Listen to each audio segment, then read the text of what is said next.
America आणि Iran यांच्यामध्ये middle ईस्टमध्ये सुरू असलेल्या युद्धाची झळ आता भारतापर्यंत पोहोचलेली आहे। आखाती देशांमध्ये सुरू असलेल्या युद्धाचा परिणाम भारतातल्या गॅस सिलेंडरच्या पुरवठ्यावरती सुद्धा झालाय। केंद्र सरकारनं अलीकडेच एलपीजी सिलेंडरच्या बुकिंग बाबत सुद्धा एक मोठा निर्णय घेतलाय। सरकारनं गॅस बुकिंगची विंडो 21 दिवसांवरनं वाढवून आता थेट 25 दिवस केलेली आहे। खरं तर सिलेंडरची साठेबाजी रोखण्यासाठी हा निर्णय घेण्यात आलाय। त्यानंतर देशामध्ये इसेन्शियल कमोडिटी ऍक्ट सुद्धा लागू करण्यात आलाय। सध्या भारतातल्या अनेक शहरांमध्ये गॅसच्या पुरवठ्यावरती परिणाम झाल्याचं पाहायला मिळतंय। मुंबईमध्ये कमर्शियल गॅसचा पुरवठा थांबलेला आहे। कोलकात्यात सीएनजी पंपाबाहेर वाहनांच्या लांबच लांब रांगा लागलेल्या आहेत। गॅसच्या तुटवड्यामुळे बेंगलोरमध्ये हॉटेल्स आजपासून बंद होऊ शकतात अशी शक्यता आहे। मध्य प्रदेश, उत्तराखंड, पंजाब, राजस्थान, हरियाणा, कर्नाटक देशातल्या बहुतांशी राज्यांमध्ये कमर्शियल गॅस पुरवठा तात्पुरता थांबवल्याच्या बातम्या येतात। त्यामुळे आता या राज्यांमधली हॉटेल्स आणि रेस्टॉरंट बंद करावी लागू शकतात अशी परिस्थिती निर्माण झालेली आहे। नेमकं घडतंय काय? इराण आणि अमेरिका यांच्या युद्धाचा परिणाम भारतातल्या गॅस पुरवठ्यावरती कसा झालेला आहे? गॅस एजन्सीच्या बाहेर रांगा का लागलेल्या आहेत आणि याला तोंड देण्यासाठी केंद्र सरकार काय उपाययोजना करतंय? हे संकट आणखी किती दिवस आपल्याला झेलावं लागू शकतं? सगळ्या प्रश्नांची उत्तरं तुम्हाला मिळतील आजच्या व्हिडिओच्या माध्यमातून। नमस्कार, मी आरती आणि तुम्ही बघताय बोल व्हिडिओ। सगळ्यात आधी देशातली गॅस पुरवठ्याची परिस्थिती नेमकी काय आहे ते पाहूयात। तर टाइम्स ऑफ इंडियाच्या रिपोर्टनुसार बेंगलोरमध्ये सोमवारी कमर्शियल एलपीजी सिलेंडरचा पुरवठा हा अचानक थांबवण्यात आला। बेंगलोर हॉटेल्स असोसिएशनच्या म्हणण्यानुसार कुठलीही पूर्वसूचना न देता गॅस सिलेंडरचा पुरवठा खंडित करण्यात आला। आता गॅसच्या कमतरतेमुळे मंगळवारपासून बेंगलोरमध्ये हॉटेल्स बंद राहू शकतात असा इशारा हॉटेल्सच्या असोसिएशनने दिलाय। मुंबईमध्ये सुद्धा कमर्शियल गॅसचा पुरवठा थांबवल्याच्या बातम्या येत आहेत। महाराष्ट्रातल्या मुंबई, पुणे आणि नागपूर या 3 मोठ्या शहरांमध्ये कमर्शियल गॅसचा पुरवठा खंडित झालेला आहे। गॅसच्या तुटवड्याचा परिणाम पुण्यातल्या खणावळींवरती सुद्धा झालेला पाहायला मिळतोय। गॅस सिलेंडरच नसल्यामुळे पुण्यातल्या अनेक खणावळी बंद करण्याची वेळ मालकांवर आली आहे। देशाची राजधानी असलेल्या दिल्लीत सुद्धा सोमवारी हेच चित्र पाहायला मिळालं। नोएडातल्या गॅस एजन्सी बाहेर सकाळपासूनच लोकांच्या लांब रांगा लागल्या होत्या। अनेक जण रिकामे सिलेंडर घेत गॅसची वाट पाहत उभे होते। मध्य प्रदेशातल्या हॉटेल आणि रेस्टॉरंटच्या मालकांचं म्हणणं आहे की सिलेंडरची किंमत अलीकडेच 80 ते 90 रुपयांनी वाढवण्यात आली। ही वाढलेली किंमत द्यायला सुद्धा ते तयार आहेत, पण लग्नाच्या हंगामात कमर्शियल सिलेंडरचा पुरवठा का थांबवण्यात आला असा त्यांचा प्रश्न सध्या उपस्थित केला जातोय। पंजाबमध्ये रविवारी 8 मार्च पासूनच 19 किलोच्या कमर्शियल आणि मोठ्या इंडस्ट्रियल सिलेंडरचा पुरवठा हा थांबवण्यात आला। तेलंगणाच्या हैदराबादसह आंध्र प्रदेशच्या अनेक शहरांमध्ये सुद्धा कमर्शियल गॅस सिलेंडरचं बुकिंग थांबवण्यात आलंय। नॅशनल रेस्टॉरंट असोसिएशन ऑफ इंडियानं सोमवारी असं म्हटलं होतं की सरकारनं रेस्टॉरंट इंडस्ट्रीसाठी कमर्शियल एलपीजी सिलेंडरच्या सप्लायवर कुठलंही बंधन घातलेलं नाहीये, पण जमिनीवर मात्र परिस्थिती वेगळी आहे। अनेक सप्लायर्स गॅसचा पुरवठा होऊ शकणार नाही असं म्हणतायत। आता याचाच परिणाम देशभरातल्या हॉटेल्स आणि रेस्टॉरंटवरती होताना दिसतोय। पण ही सगळी परिस्थिती आता का निर्माण झाली आहे? इराण विरुद्ध अमेरिका युद्धाचा परिणाम भारतातल्या गॅस पुरवठ्यावरती का होतोय? तर भारतातल्या या गॅस संकटामागे 2 महत्त्वाची कारण आहेत। पहिलं कारण म्हणजे या युद्धामुळे हॉर्मुझची सामुद्रधुनी बंद होण्याच्या मार्गावर आहे। हॉर्मुझची सामुद्रधुनी हा तब्बल 167 किलोमीटर लांबीचा जलमार्ग आहे जो पर्शियन आखाताला अरबी समुद्राशी जोडतो। जगातला 20% पेट्रोल जो आहे त्याची वाहतूक याच मार्गावर न होते। भारतात येणारा जवळपास 50% कच्चं तेल आणि 54% LNG याच मार्गाने येतं। सौदी अरेबिया, इराक आणि कुवेत सारखे आखाती देश तेल आणि गॅसच्या निर्यातीसाठी याच मार्गावर अवलंबून आहेत। पण आता इराण आणि अमेरिका यांच्या युद्धामुळे हा मार्ग सुरक्षित राहिलेला नाहीये। कधीही हल्ला होण्याच्या भीतीमुळे सध्या कोणतेही तेलाचे टँकर्स या मार्गावरनं ये-जा करत नाहीयेत आणि त्यामुळेच भारतात गॅसचा तुटवडा निर्माण झालाय। आता भारतात हे संकट येण्यामागचं दुसरं महत्त्वाचं कारण म्हणजे अमेरिका आणि इस्रायलच्या हल्ल्यांना प्रत्युत्तर देताना इराणनं UAE, कतार, कुवेत आणि सौदी अरेबिया यांच्यासारख्या आखाती देशांवरही हल्ले केलेत।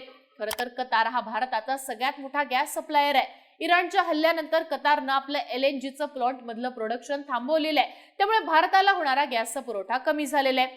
भारत कतारमधनं दरवर्षी अंदाजे 27 मिलियन टन LNGची आयात करतो।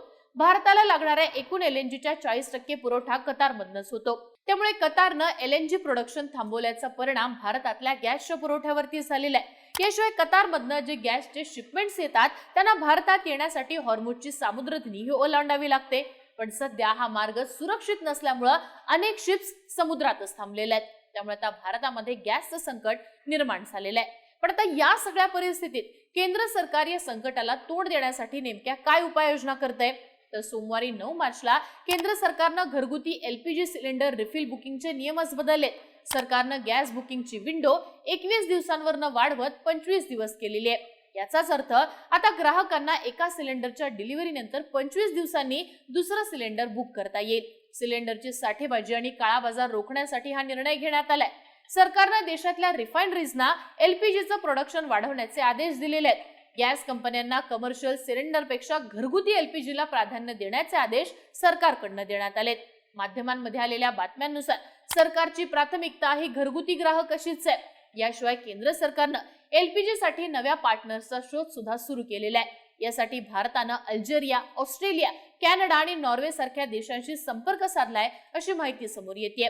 देशात निर्माण झालेल्या गॅस संकटानंतर केंद्र सरकारनं देशभरात इसेन्शियल कमोडिटी ऍक्ट 1955 लागू केलेला आहे. हा असा कायदा आहे ज्या अंतर्गत सरकारला धान्य, डाळी, खाद्यतेल, औषधं तसंच फ्युएल सारख्या जीवन आवश्यक वस्तूंचा सप्लाय आणि किमती नियंत्रित करण्याचा अधिकार मिळतो. सोप्या भाषेत सांगायचं झालं तर हा कायदा जीवन आवश्यक वस्तूंची साठेबाजी रोखण्यासाठी आहे. जेव्हा एखाद्या जीवन आवश्यक वस्तूचा पुरवठा कमी होतो किंवा त्या वस्तूची किंमत मोठ्या प्रमाणात वाढते त्यावेळी सरकार हा कायदा लागू करतं. या कायद्यानुसार सरकारकडनं एक विशिष्ट मर्यादा ठरवली जाते. व्यापाऱ्यांना त्या मर्यादेपेक्षा जास्त वस्तूंचा साठा करता येत नाही. हा ऍक्ट लागू झाल्यानंतर आता देशभरात गॅसचा पुरवठा 4 कॅटेगरीमध्ये होणार आहे. यातली पहिली कॅटेगरी आहे टोटल सप्लायची. यामध्ये आपल्या घरातला स्वयंपाकाचा गॅस आणि वाहनांमध्ये वापरल्या जाणाऱ्या CNGचा समावेश होतो. या संकटाचा यांच्या पुरवठ्यावर कोणताही परिणाम होणार नाही. त्यांना नेहमीप्रमाणे पूर्ण गॅसचा सप्लाय मिळत राहील. दुसरी कॅटेगरी आहे खत कारखान्यांची. खत कारखान्यांना त्यांच्या गॅसच्या गरजेपैकी अंदाजे 70% गॅस मिळेल, पण त्यांना हे सिद्ध करावं लागेल की हा गॅस खतांच्या उत्पादनासाठीच वापरला जातोय. यातली तिसरी कॅटेगरी आहे मोठ्या उद्योगांची. चहाचे कारखाने आणि नॅशनल ग्रिडशी जोडलेल्या मोठ्या उद्योगांना त्यांच्या गॅसच्या गरजेच्या अंदाजे 80% गॅस मिळेल. चौथी कॅटेगरी आहे लहान बिझनेस आणि हॉटेल्सची. आता शहरातल्या गॅस नेटवर्कशी जोडलेले छोटे कारखाने, हॉटेल्स आणि रेस्टॉरंट्सना त्यांना गॅसच्या गरजेच्या 80% गॅस मिळेल. या बाबतीत सरकारचं असं म्हणणं आहे की देशात इंधनाचा पुरेसा साठा आहे, त्यामुळे नागरिकांनी घाबरून जाण्याचं कारण नाहीये. सोशल मीडियावरती इंधनाच्या कमतरतेबाबत जे काही दावे केले जात आहेत ते निराधार आणि दिशाभूल करणारे आहेत असं सरकारचं म्हणणं आहे. पण असं असलं तरी देशातल्या कमर्शियल सिलेंडरच्या पुरवठ्यावरती या सगळ्याचा परिणाम नक्कीच झालेला आहे. सध्या घरगुती सिलेंडरचा पुरवठा हा पूर्वीप्रमाणे सुरू असला तरी या संकटाचा फटका आगामी काळात घरगुती गॅसच्या पुरवठ्याला सुद्धा बसू शकतो असं देखील म्हटलं जात आहे. आता येतो यातला शेवटचा प्रश्न. आपल्या देशातलं हे गॅसचं संकट नेमकं किती दिवस चालेल आणि परिस्थिती नॉर्मल कधी होईल? तर इंडियन ऑइलचे chief general manager KM Thakur यांचं असं म्हणणं आहे की ग्राहकांना घाबरून जाण्याची किंवा घाबरून गॅसचं बुकिंग करण्याची गरज नाहीये. सरकार आता अमेरिकेसारख्या देशांकडनं पर्यायी फ्युएल घेण्याचा विचार करते. याशिवाय आंतरराष्ट्रीय स्तरावर G7 देश आहेत ज्यांच्या इमर्जन्सी तेल साठ्यातनं ऑइल सप्लाय करण्याबाबत चर्चा करतायत. तसंच रशिया आणि अल्जेरियाकडनं कच्चं तेल मिळण्याची अपेक्षा आहे. पण ही सगळी परिस्थिती मिडल ईस्ट मधल्या युद्धामुळे निर्माण झालेली आहे. आता या युद्धाचा परिणाम भारताच्या तेल आणि गॅसच्या पुरवठ्यावर झालेला आहे. त्यामुळे जोपर्यंत युद्ध थांबत नाही आणि हॉर्मुझच्या सामुद्रधुनीतली जहाजांची वाहतूक पूर्वीप्रमाणे होत नाही किंवा भारत आपली गॅसची गरज भागवण्यासाठी दुसऱ्या देशांचा पर्याय शोधत नाही, तोपर्यंत तरी भारतातला गॅसचा पुरवठा हा नेहमीसारखा पूर्ववत होणार नाही असं तज्ज्ञांचं म्हणणं आहे. तुम्हाला या सगळ्याबाबत काय वाटतं? देशामध्ये गॅसचा पुरवठा जो आहे तो कधी पूर्ववत होईल? तुमच्या भागामध्ये गॅस सिलेंडर आणि त्याच्याशी संबंधित नेमक्या कुठल्या घटना घडतात? या संदर्भातले तुमची मतं आणि प्रतिक्रिया कमेंट बॉक्समध्ये लिहून कळवा आणि बोलबिडूच्या YouTube चॅनलला नक्की सबस्क्राईब करा.